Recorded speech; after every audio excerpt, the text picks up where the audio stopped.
Hello. Hey, what's up, man? What's going on, partner? Not much, man. What's going down? Just another hot day down here in Florida, man. Wow, I bet you it is. It was hot yesterday here, but it's cool today. It's about 120 degrees with 99.9% humidity. What part of Florida are you in? Jacksonville, Miami area? Tampa, middle of the Yeah, state. okay. Oh, yeah, you're right there by the water. Yes, sir. That's the only thing that's really kind of the only saving grace, because the closer to the water you have, a stronger like daily breeze you have. Okay. You know, you get a good just a daily breeze that blows in off the water, but when you start getting inland, that breeze gets less and less until there is no breeze. So like the people over in the Orlando area, Oh, I know it's probably blazing. sweltering. Right, because I knew some people living. I went to Jacksonville for a little bit, hung out there for a little bit, yeah. But it's hot, but like you said, that breeze coming off the ocean, man, you can feel it. Yeah. So how you doing? How you feeling? I'm doing pretty good, man. Feeling pretty good.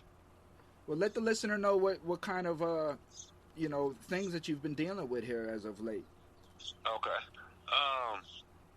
I have multiple sclerosis, and I have AFib with the heart and stuff like that. Just was diagnosed with colon cancer, and they got it all. But like I said, that's the only major three things I have had. So I'm doing pretty good now. It's a blessing, partner. So, yes, sir. what did you want to connect with about today? What's on the mind? Did you watch those episodes? Yes, I did. How do you Yes, you did. how do you feel about him? I feel that he hit some things on the right thing, and then I thought about some things that he said, like I don't know about that one, but I can't remember all that he said. But yeah, it was a good conversation. You asked some very good questions, though. Very good questions. I appreciate that. Yeah. So for the listener, we're talking about Mark Caruso and the interview that I had with him, which I have to put the other 2 episodes out here soon. But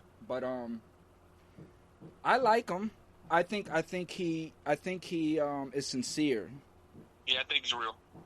Yeah, I think he's sincere. And we have a lot of issues down here in Florida, man. We have a lot of issues.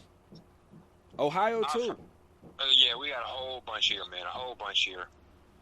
Yeah, we always. But you know, Ohio and Florida kind of goes back and forth. Everything you guys do there, we do it here, and vice versa. It's always been like that. Really? Yeah. Yep. It's always been Ohio and Florida. Because you think about when elections come out, if you win Ohio and win Florida, you usually become president. This is true. Yep. So what are some of the issues that you guys are dealing with up there?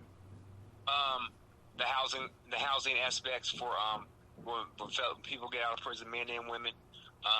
Juvenile, the people going to prison who are younger than they should be. We got a lot of 16, 17-year-olds in the institution here now, but they're also doing a major crime. But they have bodies and stuff like that. So you like I said before, these young kids who are going to prison, their frontal lobe is not developed yet. Not until they're about 23, 24 years old, 25 years old is latest. And you put 16, 17 years old with adults, and you know what's going to happen to them. We've seen what's going to happen to them, and that's not even going to be the answer. They're going to learn more problems, and more things are going to happen to them. We know they're going to get raped, can get all type of stuff. You know how that goes, man. I'm dealing with a mom right now whose son is out in Kansas and is being charged with 2 counts of pornography for using Snapchat. He was 17 at the time, talking to a 16-year-old, and they were she was sending him photos. Well, a couple days later, he turned 18, and of course the communication continued. These were high school kids. I believe they were in the same school. Right. She sent a video of herself masturbating and stuff, and then they turn around and charge him, and they're trying to give this kid 90 years. They got him housed with, because they charged him federally. This is a now 18-year-old kid that just turned 18 in September. They're holding him in a sex offender pod out there in Kansas with no bond, right?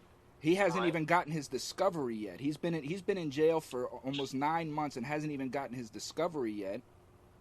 10 days after he got arrested, his public defender was in there trying to get him a plea for 15 years or something like that. Public pretenders. There you go.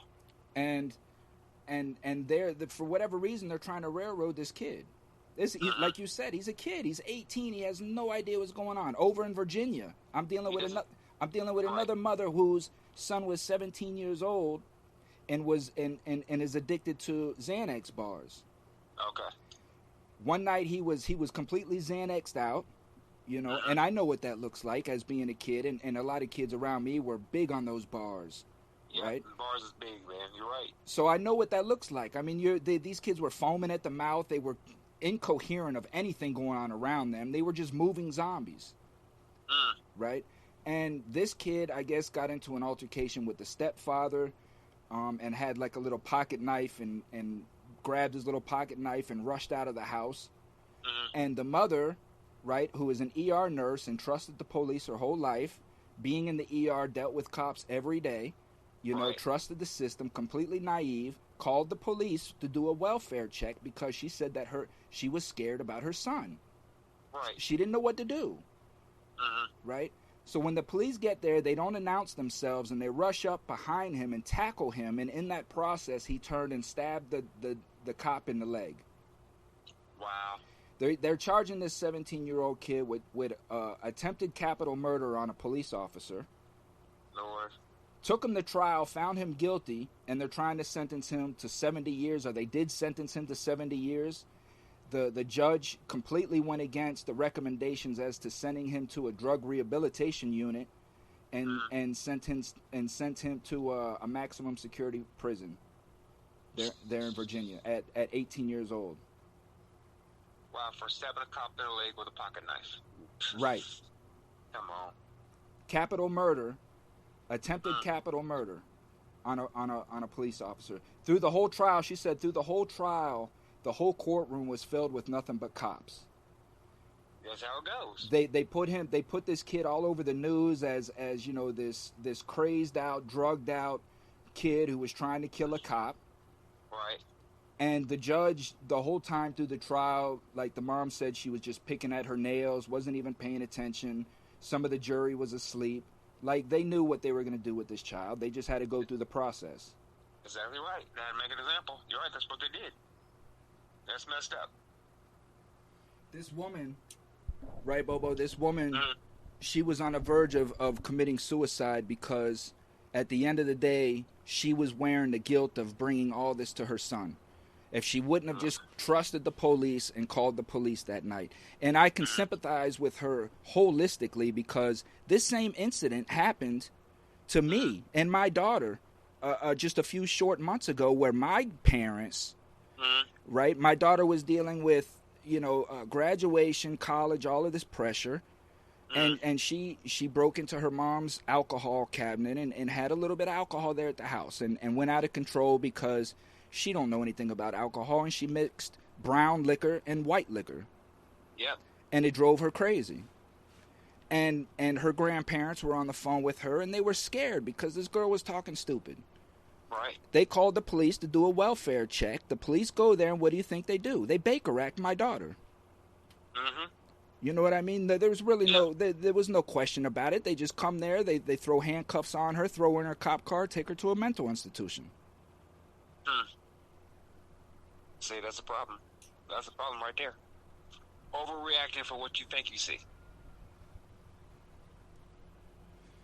Well, I just think it's the money process, man. It is. It costs the police, it costs the government money for those cops to go out to that house, and they have to justify that with an arrest or something. They do. Right, exactly. And that's the problem. What I always see here, and that's because it's the system. We all know what the system is. It's all about money. If you're not green, my girlfriend used to always say, it's not even a black or white thing anymore. It's a green thing. That's exactly what it is now. It's a green thing. It's all about money. Yep. It just so makes me upset. Bobo, what do we do, Bobo? What do we do? All thing we can do is people like yourself and me and a few other people, we need to find some type of way to get somebody inside the inside. Somebody who could work with the judicial system, and somebody who can work with the government as far as our senators and people like that will actually sit down and listen to us. and tell us this is the reason what's going on. We have a way that we can stop this if you guys will just listen to people who've been on the inside and we've seen it. And this is what's happening. But until they realize that other people who have been in the system, not always the bad people. We're all people trying to help people. And like you said, I heard what you say yesterday. You've heard a lot of people, so you're trying to redeem yourself, and you're doing a great job at it. And my thing is, people like us who've been there, have seen it, we should be the ones to be able to talk about it, because we know what's going on in the system. And the people who are on the outside looking in, they don't know. They just see what's on the news and see what's on TV, and it's not like that. Not all the time. There are also people who do want to make a change. And we can help people, like you said, your daughter and the young man who had the pocket knife. There are people like that we could talk to them and say, look, man, you need to make the right decision. I need you to think before you react. And that's the problem when we're young. I was the main person who did that. I reacted before I thought. Sometimes I do it now. I'm 51.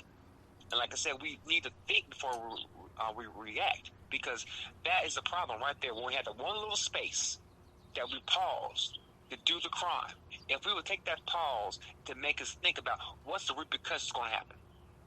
What is going to happen if we do this decision?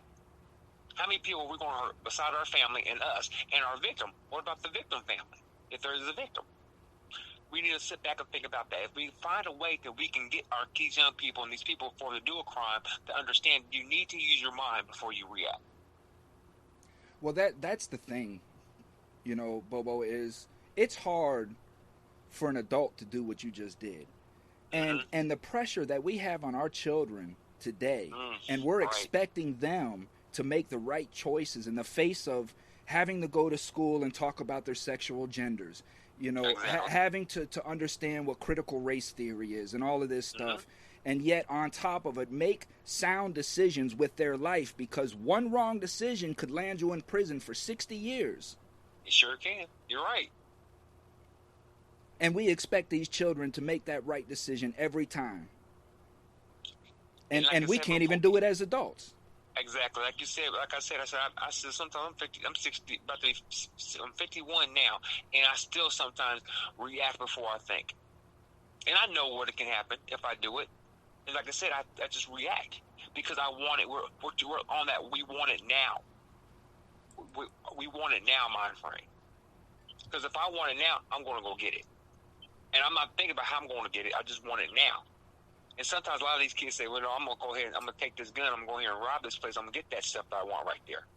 If you could just wait and save your money or whatever you need to do to get it. Quit trying to get it right now. We're all in that right now situation. Look at the internet. We can type in something and it comes right up. You remember back in the day when we went to school, we had to research. Right. We had to research it. Now we can just type in the word what you're looking for, and it pops right up because it's a right now situation. And that's the problem. We are too much on the right now situation. Look at our cell phones.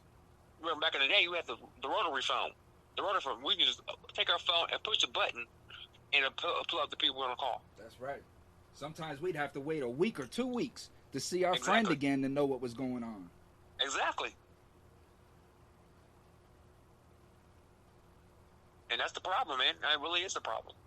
And I don't know how we... Like, if your family went on summer vacations or something, so let's say like your family goes on a summer vacation to a certain spot each year, and you've befriended somebody at that spot. You don't see that person again until you go back to that lake. Exactly. But it's not like that anymore, because you can sit here and FaceTime these people all day, every day, and not miss anybody. And not missing like they all the way in Florida, and we all the way in Ohio. I can FaceTime you right now if I want to see you. You're right. That's how that goes. You're right. I'm not saying that technology is not bad, but when we don't use it for the right thing, yes, it is. It's horrible. Just like anything else. Yes, it is. You're right. And yes, it is, man. I like I said, I don't know what the answer could be, but we need people that understand what the system is about. Well, what I'm telling people, what we really honestly need to do is start flooding the House and the Senate. We just need to start getting people up off their couches and say, you know what, I'm going to run for this office right here. That's right. And we need to vote these people in there, these common everyday people out of the community, and we'll rally around these people and help them. But that is what has to be. We have to get these people out. Yep, that old school mentality. You're right. We have to bring the new blood in. Somebody who understands what. Exactly right. That's exactly what we need to do. You're right. Me and Peace Justice, we've said that for so long that we've been on Facebook talking about us. Man, you know what? The time of us talking, the time of us making videos and stuff like this, and doing walks and stuff like that, marches and stuff like that, it does help. It does help. Don't get me wrong, but there has to be a way that we need to get on the inside, because that's where it's at. I tell people all the time when I speak, I said that is the problem. We need to stop.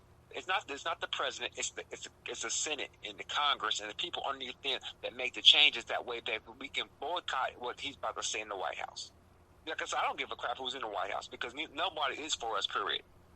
Nobody's for us. They're for the money. If you don't have the money, they're for you. But there are people like us who work every day and try to. People are supposed to come out the system, and no matter, just get off the drugs, get off the alcohol, whatever. They're not for us. They're not for us because we're not that 1%. No, we, partner, are the 99% that is expected to keep that 1% running. Exactly. But they can't tell us that because we won't do it. You're right. He's so right, man. You know what I mean? If they come and they tell you, hey, man, listen, I'm part of the 1% and I need you to work so I can stay rich, I'm going to look at him and tell, man, fuck you. That's right. But if they come and they tell me, hey, man, listen, if you work hard, you can have this stuff right here. You can get you a TV and a car, but you got to work really, really hard. You know what I mean? And we're going to tax you for all of this other stuff, but you get to have this stuff. And each year, these taxes are going to keep growing. You know what I mean? You're not really going to know it. You're just going to have less money. You know? True that. This is how they do it. Mm-hmm. And like I'm trying to get people to understand, see, people are so in their own brain that they can't understand that this is a generational thing. Mm-hmm. Right? This whole shit is ran by rich families who have been at the top of the food chain since the 1400s. That's what they're at. You're right. And and it's the ideology never changes, because that family structure knows that in order for it to stay in the power, it has to maintain this ideology, and the rest of the world falls in line with that. So you can see from the progression between the 60s and now how far America has fallen apart. Right. It's why, come on, man. Tell the truth. Tell the truth. But being that it's in our life, like a kid, like okay, you're 20-year-olds today, for example. They have no idea what it is to take a taxi. Nope. They have no idea what it is to use a pager, or to, as we described earlier, wait for news, things. They have no idea what that kind of life was. So they're taking for granted the things that are in place now, as far as Uber, people that take Uber. They have no idea that this trip that you just took that cost you $20 would be $60 in a taxi, but yet you're bringing dirt in my car, you don't tip. You know what I mean? Right. It's this expectation that I'm here for you, and I'm really saving you a lot of money. Exactly. You know what I mean? And it's these expectations and these entitlements that we have today that we don't even understand, that these people are leading you to a cliff, man. Mm-hmm. They are. And you know what's so funny about when you say stuff like that? If people like us go out there and say something like that, they're going to try to do to us. Anybody who speaks against the system, you know what they do. That's right. That's why they have to convict us. Mm-hmm. That's exactly right. That's why they have to convict us, because we fall up under that stigma now that, all of us are innocent. It's just a scam. That's what all convicts say. That's what all people, all criminals say, that the system is corrupt. Exactly. And what's so funny is the ones that have been in the system, we already see it. We see it. You know what I'm saying? And we know what it is. And they don't want us to get that word out, because if we get that word out, maybe there might be a possible chance that some people might listen. And they don't want to take that chance. Well, it's like I say, Bobo, if we go back to the 80s, the 70s and the 80s and the 90s, if you go back to that era right there and you just look at all of the shows that was coming out that was mocking the judicial system. You had that one show, Night Court, that would make a mockery of the court system, right? Yes, it did. You had all of these comedy shows that were coming out and making like Jury Duty was just such a drag, and and it was just a comedy skit how people were getting out of jury duty and thing of that nature. Mm-hmm. They made our rights to anything fair look comedial. Then they turn around and they start coming out with these shows that portrayed inmates as animals. Mm-hmm. And these inmates, of course, they would find the stupidest ones, and of course they're living up to it, because all you got to do is put a camera in front of these guys' face, and they just love the attention. They just love the fact that the world is looking at them in a cell, and they're going to show out. Mm-hmm. So it's been all of this propaganda over the time that has been placed into the public's mind that we're liars, we're scam artists, we're all of these things, which is true. We are responsible for these acts, but why? Why are we committing these acts? That's what nobody wants to look at. Why are these acts being committed? Why is America the most evilest country in the world? That's true. You're right. That's what it looks like sometimes. You're right. And there's no, but it's like you said, it goes back to the media. It goes back to all that type of stuff. They feed us they feed us what they want us to think. And so, like you said, if you feel like we're evil, they're just what they're going to keep on showing you, so they can feed that thought process into your mind. And you're exactly right what you just said. That's exactly what it is. And it all goes back to Richard Nixon. Mm-hmm. Right? It all goes back to Richard Nixon and his Tough on Crime Act, knowing that he was a criminal and was just trying to project the crime to other areas beside him. So out here screaming about, oh, we're tough on crime, meanwhile you're the criminal, that has gone through politics since then. Mm-hmm. You got every one of these representatives have gotten up there talking about the criminal justice system during election, but nothing ever happens afterwards. Nothing happens. You're right. You're right. Man, you're so right about that, because every president comes in, I'm going to do this, I'm going to do this. And then when it comes to that, someone asks you about it, they change the subject. You're right. Bill Clinton has made publicly known that one of the biggest mistakes he made during his presidency was the mandatory minimums, and how sorry he is for that. But guess what? I guarantee Friday somebody was sentenced under a mandatory minimum. Yeah, they were. Right? Joe Biden talks about his crime bill, but guess what? It's still enacted. Still there. It is. It is. And the vice president also, too. She said I was wrong for that, too. But like you said, it's still there. It's still there. That 3-strike thing in California. Yeah. Yeah. Yep. Like you said, you spoke what you spoke to what was going to affect us. And a lot of people say, you know what, they're going to change it. And like I said, they're getting close to that 4th year. So now it's time for the next people who's going to run for office. It's going to preach what they're going to say. So we won't sit back and see a whole bunch of other lies now come out. Well, that's how it goes. This is why I say, Bobo, I'll never commit another crime again, because I understand what crime is now.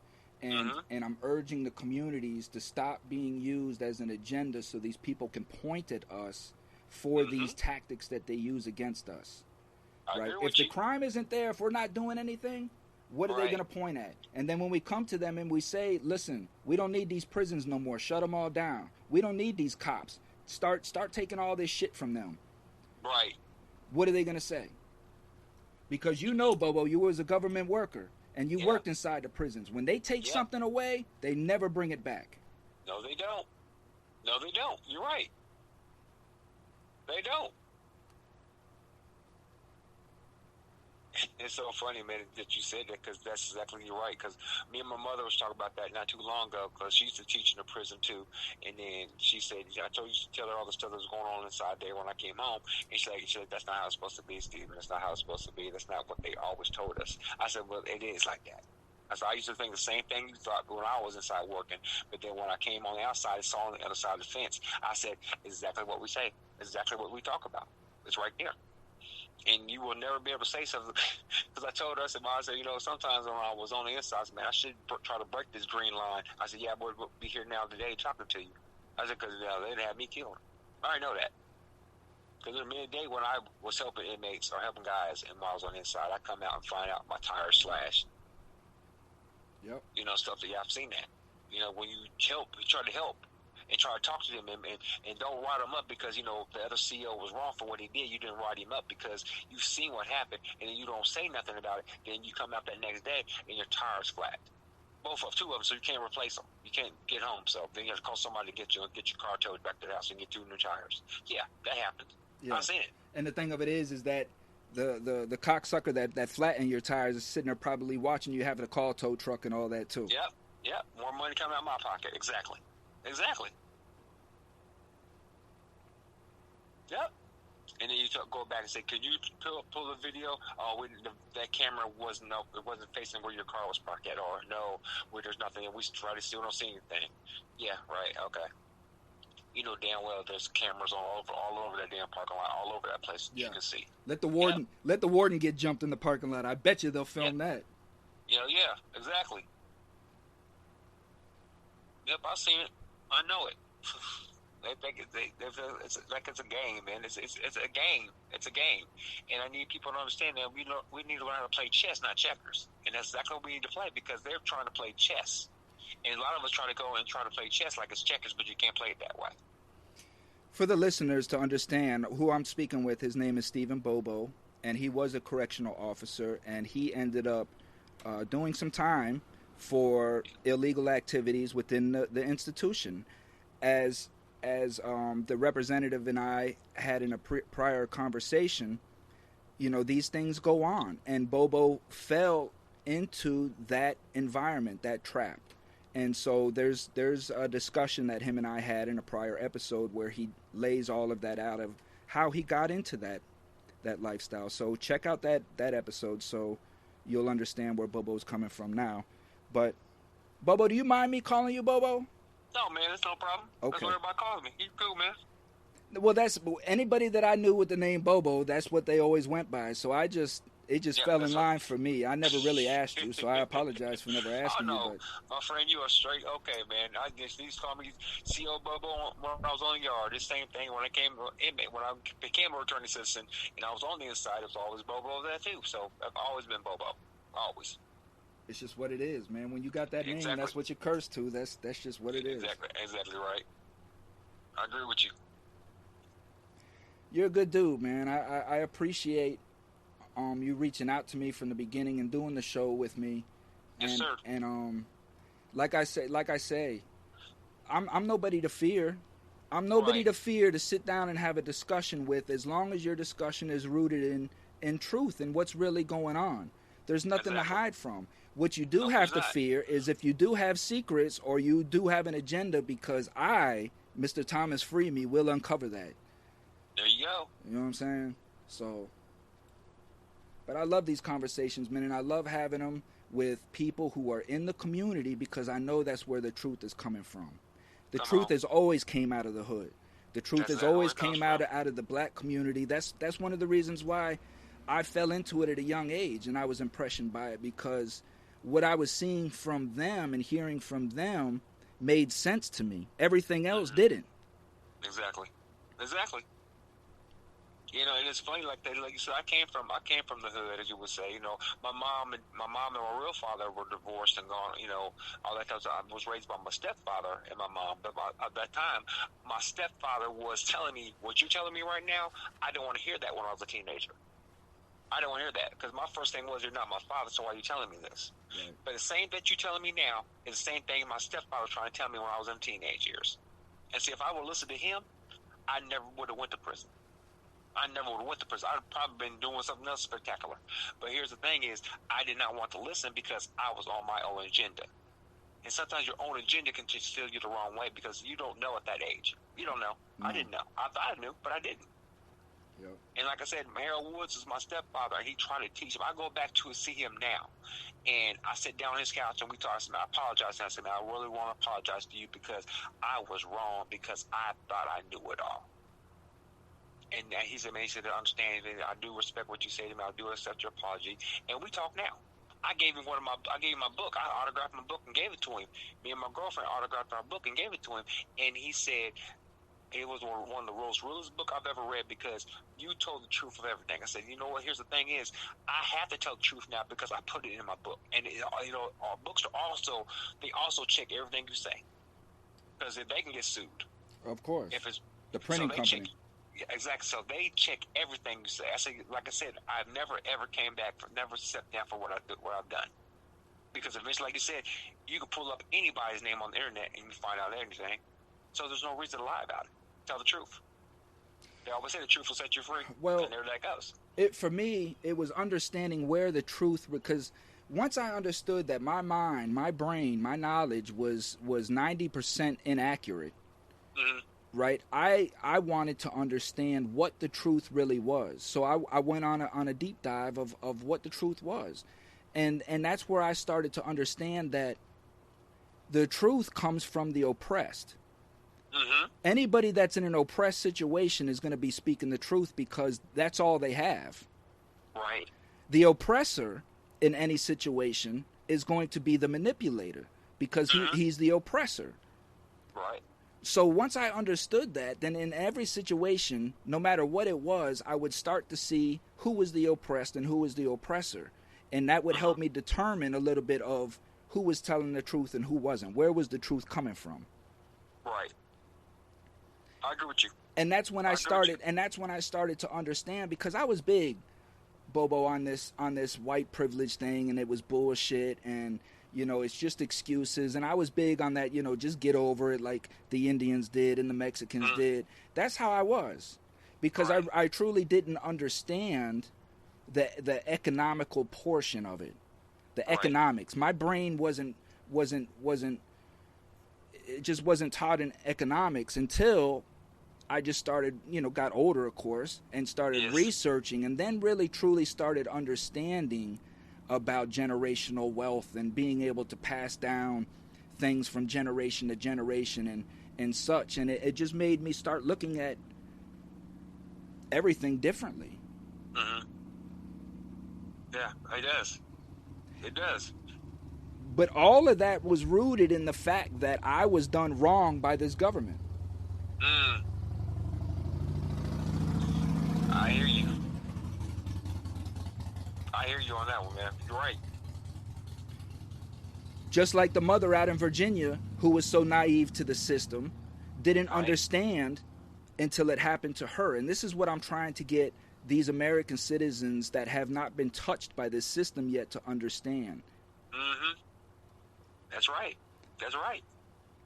And these people that say that they don't care and that we're criminals, you have to understand that the reason why you're working as hard as you are and not having that money in your bank is because a large portion of those taxes is going to that prison industrial system that I lay out as corrupt. It is. Just to take your money, your tax money. This is why they're doing that. It is. It's big business. It's big business. Huge. And exactly what you're saying, it goes back to that, and that's the problem that we need as people who doesn't have anybody who's inside the system, and that's what we need to talk to is the people have inside the system, because if you have loved ones inside the system, then you probably do see it now because you hear what they talk about. But you on the outside looking in, you don't see it. You don't see it because trust me, when I was a CO and I was on the outside, I didn't see it like that until I got inside and then I saw it. Cause I used to hear them talk. We used to talk about the guys who talked to me when I was on the yard. He used to tell me all the time, I said, man, this and this and that. I said, man, it can't be that bad. It can't be that bad. Because I remember saying stuff on Christmas, man. They'd be crying about stuff about not being see their friends and stuff on Christmas and stuff like that on holidays. I said, man, at least one thing I can say. Well, they used to give me problems on the yard. I said, I'll tell you what. I'll tell you one thing is this, and this was so cruel. And I apologize on my Go Live show, and I apologize to you, and I apologize to whoever listened to who is a returning citizen. I used to always say, well, there's one thing I can say is at least I get to go home on Christmas. Yeah. And that was wrong. And I was so wrong for that. And guess what? What happened to me was God put me in the system, put me inside there so I could see how it feels on Christmas. And every Christmas I would cry because I cannot see my child open up their gifts. Bobo, you had no idea, partner. Well, I mean, you do. Yeah. You know, but I mean, it's year after year after year after year after year. Exactly. I couldn't even sit. Come I don't know, October, around the beginning of November, I couldn't even watch TV because of the commercials. Commercials, exactly. These commercials of showing, the Christmas time and families and presents and the joy and oh my God, would that tear my soul apart. It tear you up inside, because at that time I'm sitting there in the cube looking at my TV and sitting there watching Christmas cartoons that me and my daughter would watch. Every year we would watch it. And then I'm sitting there watching it now, like, I could be at home with my daughter and watching this. But what did I do? I had to bow down to somebody else's. Going back to what I said before, I had to learn how to do it myself because I want to do it my way, not the right way. And see, then here I am now, paying the consequences of being my own enemy. I can't blame anybody who did this because I did it to myself. I should have been smarter than try to fall into that trap, and I didn't. Amen. That's my fault. I can't blame the system for that. I can blame myself for that. Right. And that's why I say at the end of the day, it's our personal choice, true, right? Mm-hmm. People, I can't argue the fact when people say, well, it was you did this, you made the choice to do this. True enough, right. And all I want people to know, like, I'm not on here trying to get people to gain sympathy for the things that I've done. That's not it at all. What I'm trying to get people to understand is that in a lot of our communities, from the East Coast to the West Coast, from the North to the South, those options are very, very, very limited. So yes, if I'm making decisions out of a dirty well, right, then all the water that I bring out of this well is going to be dirty. No matter how many cups, how many different cups, what size cups, the water's still going to be dirty. Be dirty, exactly right. You know what I mean? And there's no other clean well around for me to at least go to another well. So if me as a child, like in my environment, I was brought up in a very narcissistic thinking family where everybody was just living for themselves in survival mode. So there was no education and no mentorship for me. So all my choices and decisions were based upon watching people that were around me and how they acted and thinking that this was the right way. Right. You understand what I'm saying? I hear you, what you're saying. In the same way with me, you're right. Man, I agree with you 100%. When we're watching our parents and our brothers and sisters and uncles and things of that nature committing crimes, and we don't know that they're crimes being committed, they're not going to tell us, hey, kid, this is a crime that I'm doing and don't do this. They're going to make excuses as to why they're doing it, and they're going to justify that it's okay. And we're going to do the same thing. I agree with you. You follow that type of stuff, because yes, that's what you see. You see your upper ups doing stuff like that. So you, as a child or as a teenager or whatever, you're going to follow that because you figure, like, look, they're not going to show me the wrong way. So this must be the way I need to do so I keep surviving. And you're right. I agree with you 100% on that, man. That's a great point, and that's great. I hear what you're saying on that one. You're right. Well, I mean, it's natural. It's scientific. It's mirroring neurons. It's us just mirroring what we're seeing in our environment, because that is the essence of survival. It is. You have to adapt to your environment to survive. Wow. Yeah, that's so true. And we're punishing these kids for it. Yes, we are. And we're allowing it to happen. Exactly. We are allowing it to happen. And there's nothing we can do. There is things we can't do about it, but are we going to try to change that? You're right. And that's the point. We need to find a way, how you just said earlier in this conversation, that we need to find a way to change it. We have to find a way.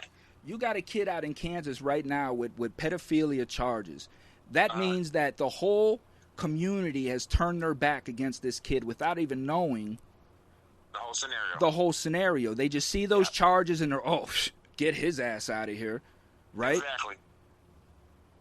And you're talking about a kid who was 17 getting naked photos of a 16-year-old girl over Snapchat. Right. How many kids are doing that? Right, because I tell you, there's some many a time I'll be on Facebook or I've been on Twitter, and I get somebody sends me a friend request, and it's a young girl. She can't be. She's not over 21. Talk about inbox me if you want pictures. I delete it because I get those all the time. All the time. I'm getting on every platform. I'm getting these girls sending me sexy photos talking about click here for profile. I never click on them because I know what they are. We all know what they are. Exactly. Delete. But a 17, 18-year-old kid is going to click on that, especially if he hasn't been really taught in what these things are. There it goes. You're right. You're right. You're right. Because I want to teach. I'm trying to get something going on here in Dayton, Ohio, of teaching, doing a class. It's called driving. It's called Driving While Black, and I'm going to change it for Driving While Poor. Because it's talk about how you're supposed to react when you're driving and you get pulled over by the police officers, or you're walking through the mall with a group of your friends, or whatever, internet type of stuff like we're just talking about. I want to be able to talk to these young men. It doesn't matter what color you are, black, white, green, it doesn't make a difference. But somewhere we need to come down, sit down.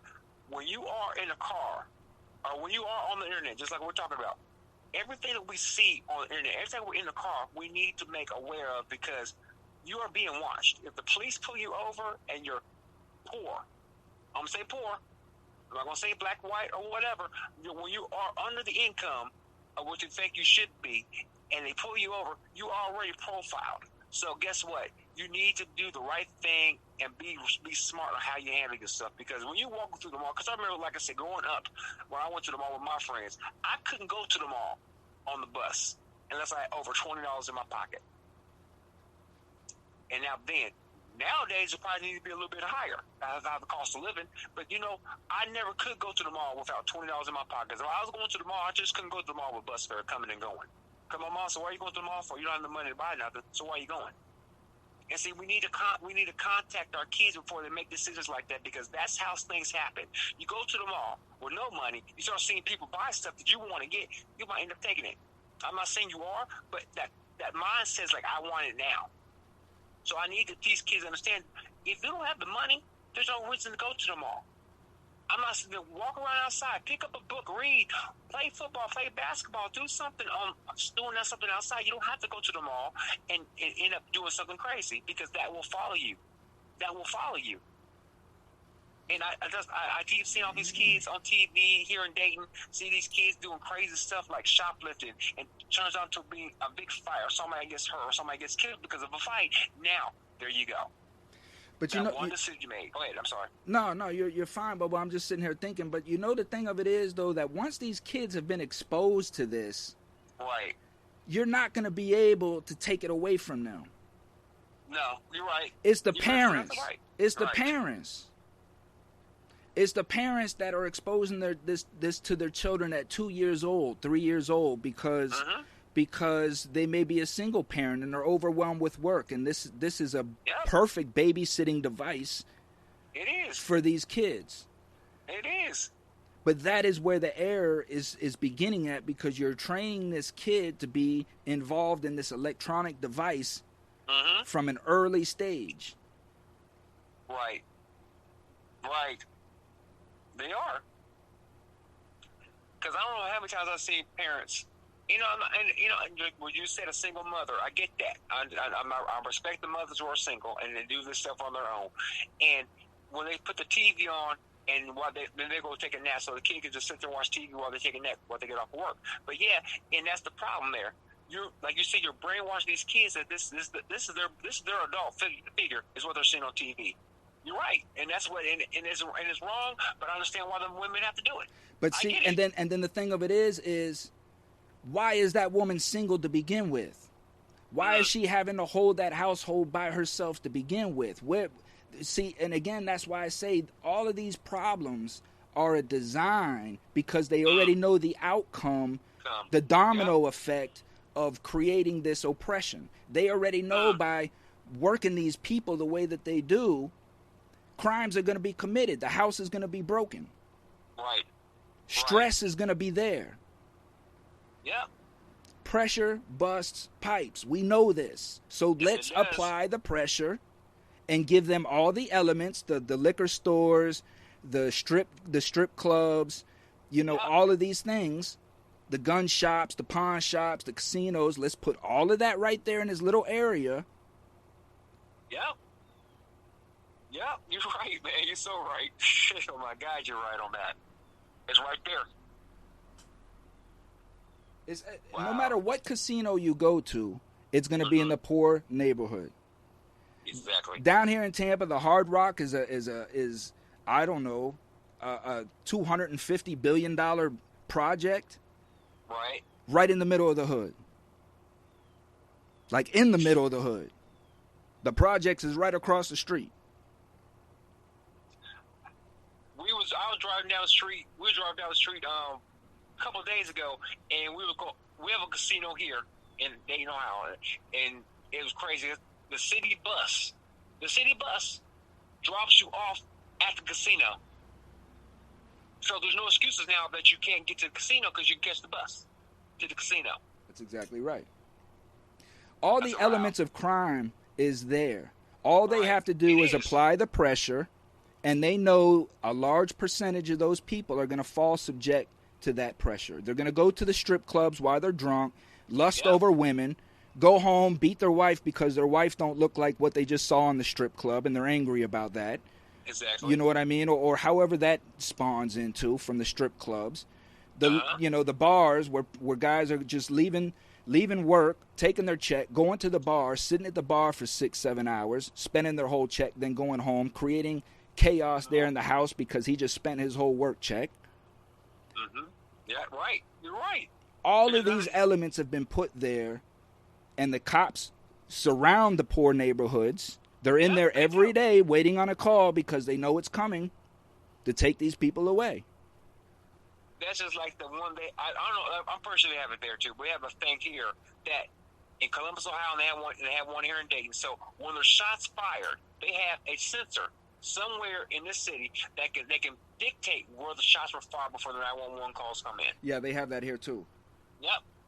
So, like you said, why is it here in the inner city? Because that's where all the shots are fired. I'm pretty sure they're everywhere else in the cities. Yep. In the city here, I'm pretty sure, but they have here in Dayton, Ohio. Since I don't know where they're at, but I know they say it on the news. Well, it was the sensor picked it up before the 911 call came in. Yeah. And down here, what else they have is they have this scanner, like a gun of sorts that they can hit your license plate with, right? And when they hit your license plate, it brings up everything that has ever been registered on your license plate about you. So if you've been pulled over before, cops can go in there and make notes that you've been aggressive, you have a concealed license, whatever. Right. So that when they pull you over, they already know how they're going to handle and approach you before you're just sitting in the car just like, why did I get pulled over? Right. Yeah. So I guarantee these cops with this, they go through parking lots just flashing tags and things like that to pull up and see what this tag comes up as. And I know that's what they're doing. You know that's what they're doing. You're right. And they know who you are when they pull you up. They already know what you are and what you're going to do. So sometimes they try to bait that to get a reaction out of you. And that's like I was saying, we need to make these young people, kids know when they drive, you need to be able to be smart and think before you react. And that's adults too. We need to think before we react. I have citizens that tell me from all kinds of different communities how they'll have police officers that live in their community walk around and write down tags that, like, if the tag's expired or something, and then have a tow truck come pull, their cars and such. Wow. It's just so much craziness that is going on. It's unbelievable, man. It is. But like we said before, how the system is, and that's what it is. It's a trap. You got to learn how to play the game. And sometimes we get tired of playing the game because it's the same game, different players. And we get tired of playing it, but we need to learn how to play it because if you don't, you're gonna be caught. You're gonna be caught with your pants down. Wow, man, you made me think again today, man. Nah, I love these conversations, man, because again, it's from one community to another, and it's all the same issues, man. And I know that as people sit here and listen to this, they're gonna say, man, that goes on here too, and that's right. This is the point. Exactly. This is the point that we're trying to get all of America to understand. It's just not your town. Nope. It's everywhere. It's everywhere. Exactly where it's everywhere where you gotta go. It's right there everywhere you is, man. Exactly right. And like you said, we need to understand how things go. We understand that. We do. But like you said, it's the way that the system is made. The system is built. It's built for us to fail. It's built for us to fail. So now we need to figure out how can we make make a foundation to make it so we can't fail. Now, if you fail on your own, but don't let the system dictate your failure. Why don't we build a union for convicts, for convicted? We should. Just a nationwide union that, again, like I say, if I get into one of these seats, I have some people saying I should run, but if I get into one of these seats, what I'm going to start pushing for, and again, I'm asking the public to start pushing for, is to opening these prisons up. They're public entities. Mm-hmm. They should be opened up and allow these community leaders to have access to these prisons at all time. I agree with you 100% on that one, too. I do agree with you 100% on that one, for real. I do. You're right. We should. That'd be a beautiful. That would be great. I would love to do it. I would love to do it. There's no question. If something is coming out of that prison, me, you, or any one of us that established community leaders in the criminal justice, department should be able to walk up into that prison, sit down with that warden, open your books, and let's see what's going on here. Come on, that'd be great. That's what we need to do. You're right. We should. That's an idea right there, man. That is an idea for real. Because they're public entities. They're paid by the taxpayer, but yet we're not subjected to see how the prison is orchestrated, how it's ran. We can't open the books and see what's going on. We got to go through a federal agency to do that. Right. Like we said before, they work for us. That's exactly right. And people do not want to see that. I think they see it, but they're scared to say it. At the end of the day, essentially, what you're asking me to do is to just say, give you my money and shut up. Don't ask questions. Just trust me. Just give me your money and just trust me. That's what we're being asked to do as Americans. Yes, we are. You're right. We're being expected to do, actually, because there's no ask about it. They just take the money out of our checks. Yeah, we don't get no chance to ask you where it's going to, what's it's paying for. You're right. We get our check, and there it is gone. You're right, and that's what we work for. Man, you're so right about that one. It is. It's just very, very disheartening when you find yourself busting your butt working and you get your check. You're like, I know I made more money than that. And then you say, who is FICA? Who is this? You're like, right. You're right, man. And by the time you get your check, right, and you go fill up your car for the next week, okay, and you buy a little bit of meat and a little bit of groceries for the next week, where's that check at? Right. Right, man, it's crazy, man. Because like I said, I graduate here in September, and I'm looking at plane tickets. So I get to college because I'm going to school online, and I graduate, so I want to go there. I saw the plane tickets. I said I can't even go March because I can't afford the plane ticket to go get my diploma, so they'll have to mail it to me. I still get it, but I want to March. Man, it just upsets you. And this gas prices are just crazy. That's a whole nother show. That's a whole nother show to do on that one.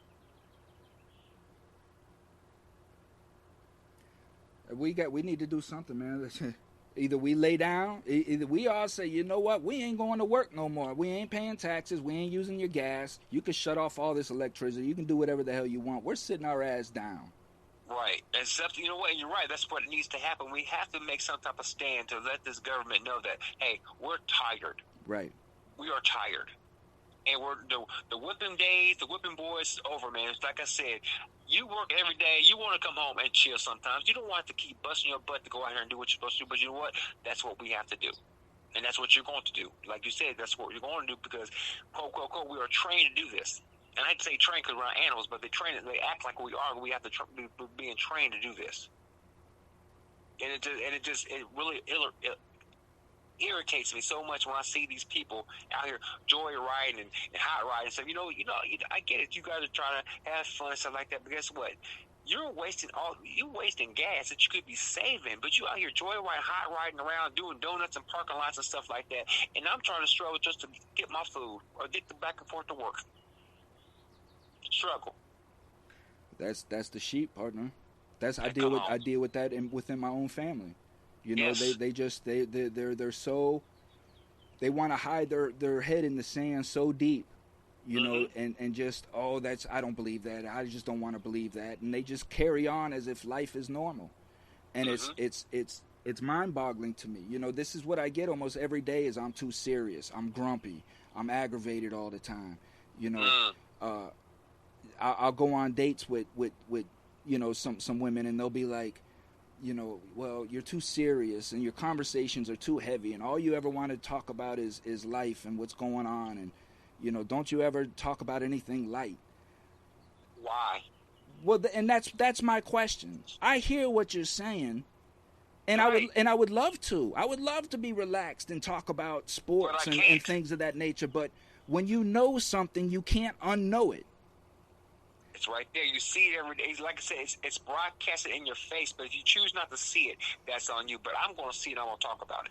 So how can I sit down and watch a 3-hour football game knowing that in Michigan, Temujin Kinsu, who's innocent in prison, is being shut down, and they're actually going on Michigan's website and rewording, right, certain documents to fit the narrative as to why they denied his innocence, so they don't have to open the books, all because of his political speech.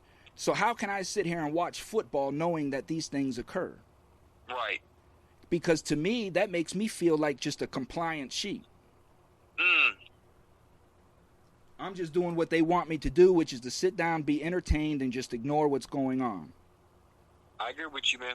I agree 100% what you just said. You're telling the truth. Because, like you said, somewhere this thing has to stop. This train that they got us on has to derail some type of way. Because you ever see the Ice Piercer? The show The Ice Piercer, it was like a long time ago movie, and then they made another one on regular TV now.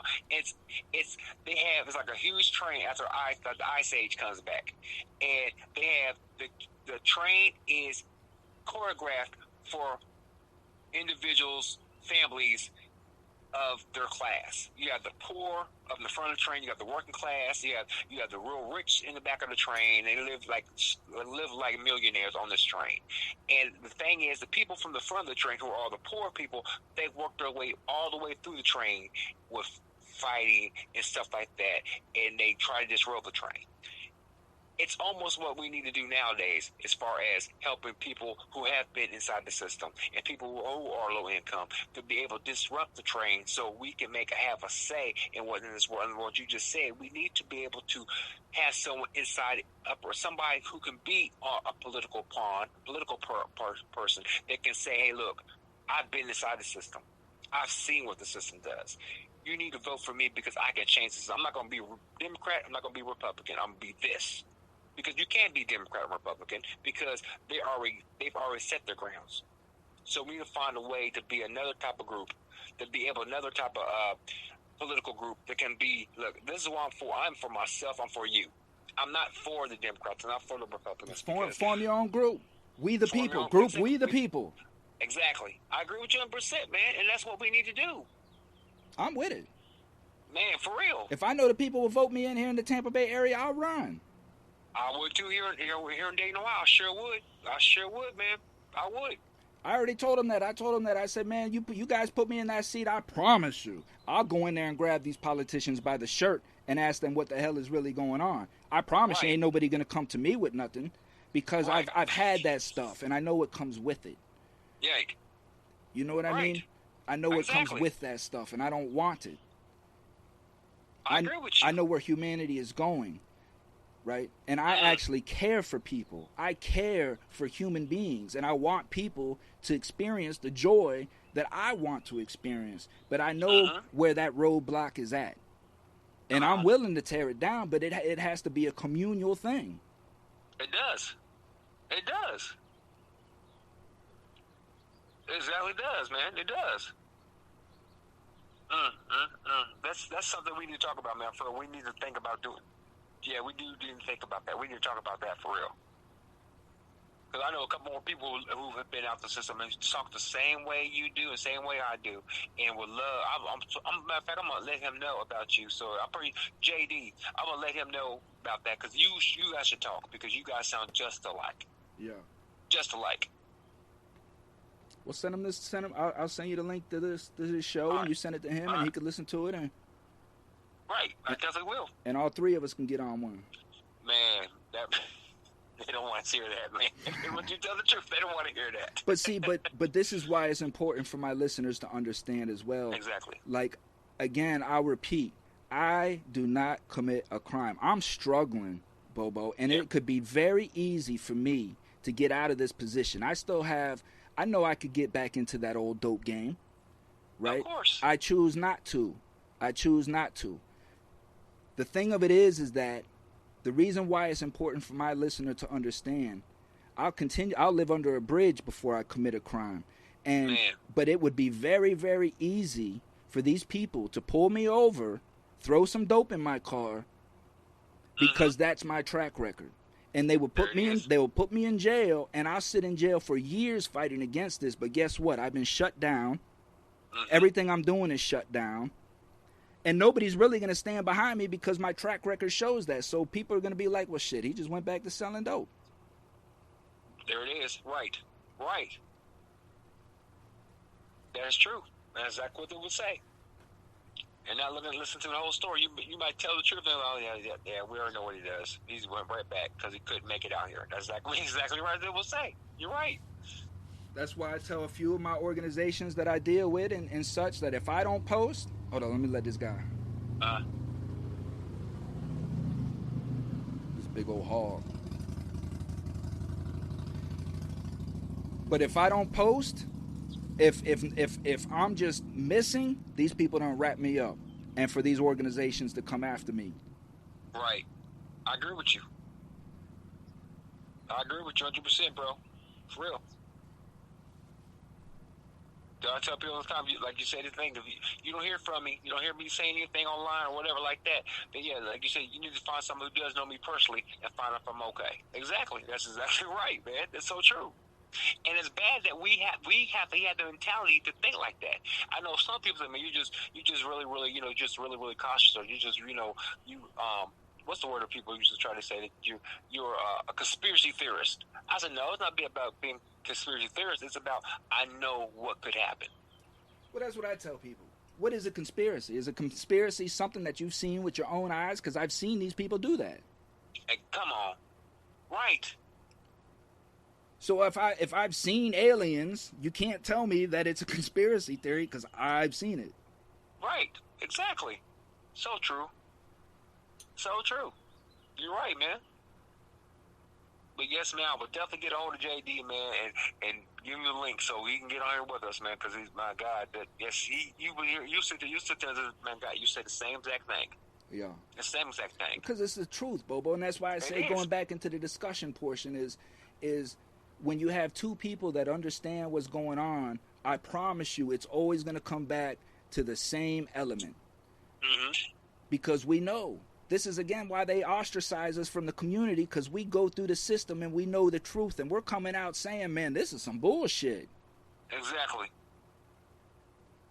Right. You're so right, man, and that's what they want you to say, and they want people to hear us say that, but it's truth. It's truth, because what you just said and what I've said and what other people have said that I talk to, it's truth. And I like you because, man, you tell the truth, you tell it how it is, and you tell the truth, what you've been through and what you see every day, like myself. And then if I try to put something like that on Facebook, the first thing they want to do is put me under investigation and want to say my page has been shut down for a little bit because you're not doing the right thing, community standards.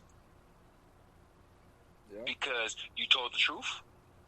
I thought there was freedom of speech. I'm not telling nobody to go out there and shoot nobody. I'm not telling nobody to go out there and kill somebody, how to make dope and all this type of stuff. I'm telling you what's going on in the world. But you don't want me to say that.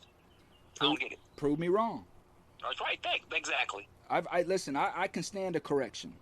I've been corrected before. I can stand a correction. When I know I'm wrong, I can stand a correction. Just prove me wrong. I'm open for it. Tell me the truth. There it is. If I'm wrong, then I'm the first one to admit, you know what, I'm wrong. Because I don't want this shit to be right. Right. I don't want to be right all the time either. I don't like that either. But what I'm saying is I don't want this whole corrupt system to be true. I don't want that. You know what I'm saying? So I would love for somebody to come and point facts to me that it's not true, so I could say, "Whew, I'm glad," because that shit look. You know what I'm saying? Man, you're right. You're right, bro. For real. You're so true. But man, political office would be a beautiful thing, man, because there's so many things that I could see we could change. But the thing is, we just have to have the right people stand behind us, because, you know, you got to have money to run for office nowadays. You got to have some type of money, something. And that's where my problem would be, trying to get the money to try to get something going like that. Well, I'm a firm believer, partner, in this here. Honestly. If you build it, they will come. I agree with you 100%. Man. And I honestly believe in the power of God. And that if that is something that is directed my way, everything will fall in place. So as far as the money, I don't even think about it, because if these people want me to run, it will happen. It'll happen. You're right, it will happen. That's not even a concern.